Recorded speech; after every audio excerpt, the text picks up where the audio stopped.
Welcome to Silent Screams.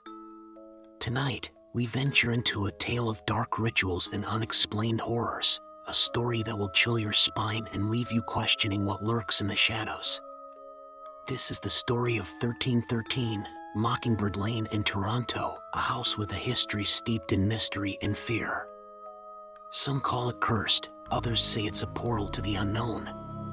But one thing is certain, those who step inside rarely leave unchanged.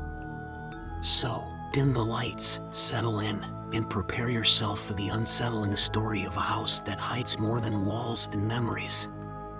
The tale begins with the house itself, an unassuming structure nestled in a quiet neighborhood. Its weathered exterior and cracked windows seem ordinary at first glance, but there's something unsettling about its presence.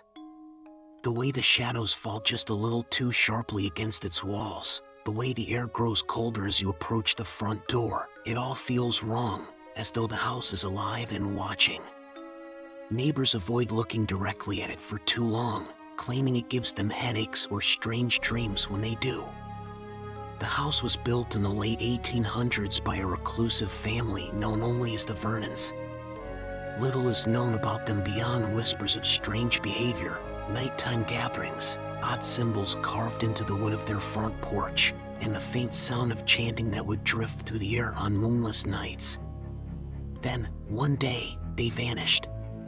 No farewell, no trace, just an empty house left behind.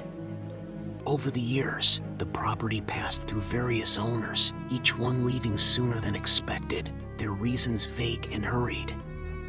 One chilling Reddit story recounts the experience of a woman named Karen, who moved into the house with her husband and young daughter.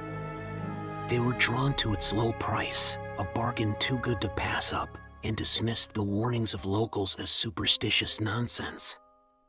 On their first night, Karen noticed strange things, small at first, like the way the hallway light flickered even though the bulb was new, or the faint scent of something metallic in the air. But as the night went on, the occurrences became harder to ignore. Karen described waking in the early hours of the morning to the sound of faint whispers coming from her daughter's room. When she entered, she found her daughter sitting upright in bed, staring at the corner of the room where nothing should have been. "She's here," her daughter said in a flat, emotionless voice, pointing at the empty space.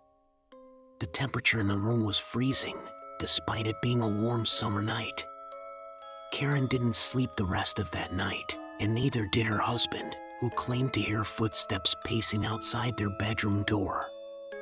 Things escalated in the weeks that followed. Doors would slam shut on their own, even when there was no wind.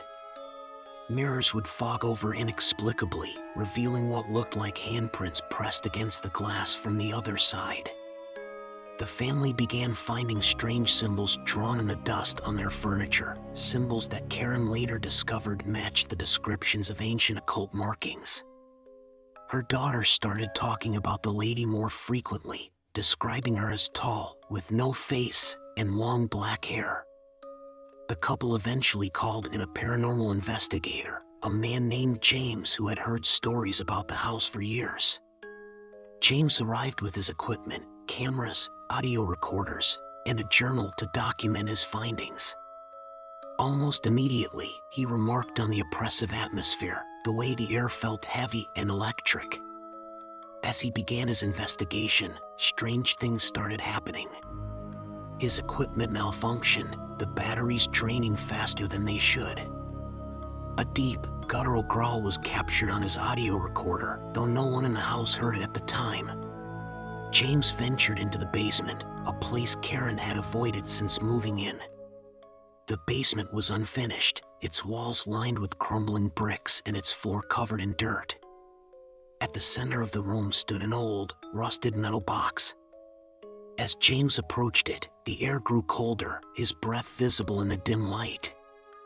When he opened the box, he found a collection of items, candles, small animal bones, and a journal filled with incomprehensible writing. The symbols and phrases matched those Karen had found upstairs. It was then that the chanting began. Low, rhythmic, and unnervingly human, It seemed to come from everywhere and nowhere all at once.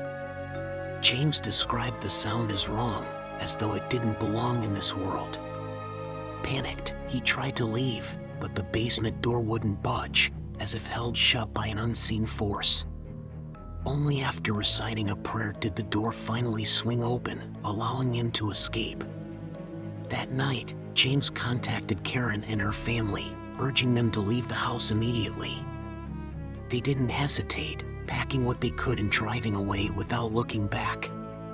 Days later, Karen received a package in the mail, no return address, just an envelope containing photographs James had taken in the house. One photo, in particular, stood out, a shot of the basement, with a faint figure standing behind James, its long, black hair cascading over its featureless face.